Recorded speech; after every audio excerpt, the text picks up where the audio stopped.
Le léopard ivre. Au fin fond de la forêt tropicale, là où les rayons du soleil filtraient à peine à travers le feuillage dense, vivait Monsieur Léopard. Il était connu pour sa fourrure brillante et tachetée de rosettes, mais aussi pour une habitude moins recommandable, il buvait du vin jusqu'à en avoir les pieds chancelants. La journée commençait tranquillement, avec sa femme, Madame Léopard, qui préparait le petit déjeuner pour leur petit. Les enfants couraient dans l'herbe, jouant à la chasse, mais leurs yeux s'attristaient chaque fois qu'ils voyaient leur père dormir sous un arbre, la tête posée sur une racine épaisse, sentant le raisin fermenté. La nuit tombée, Monsieur Léopard se dirigeait vers la lisière de la forêt, où des lucioles s'allumaient comme des lanternes. Là, sous un vieux baobab, il rencontrait d'autres animaux qui partageaient le même faible pour la boisson. Ils riaient, chantaient et racontaient des histoires jusqu'à ce que la lune se lève haut dans le ciel. Mais lorsqu'il rentrait chez lui, la situation devenait sombre.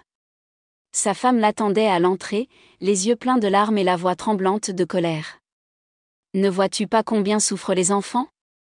Ne vois-tu pas que tu te perds toi-même » Les enfants, cachés derrière les tiges de bambou, regardaient leur père avec tristesse. Ils avaient honte de parler de lui avec leurs amis et rêvaient du jour où il changerait. Cependant, Monsieur Léopard n'était pas une mauvaise âme. Il avait un cœur bon et un caractère plaisant, et ses amis l'aimaient sincèrement. Remarquant à quel point il était tombé bas, ils élaborèrent un plan, ils lui préparèrent une fête surprise, mais au lieu de vin, ils apportèrent des jus de fruits exotiques et l'entourèrent de câlins. « Nous voulons que tu ailles bien, que tu ne te perdes pas », lui dirent-ils doucement.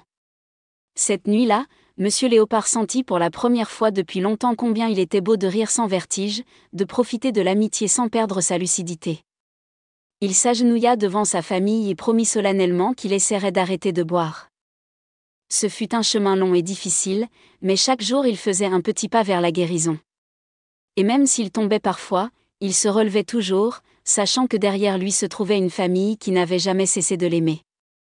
Car tous les vices sont durs, mais quand on a quelqu'un pour nous soutenir, les chances de gagner augmentent à chaque lever de soleil. La fin.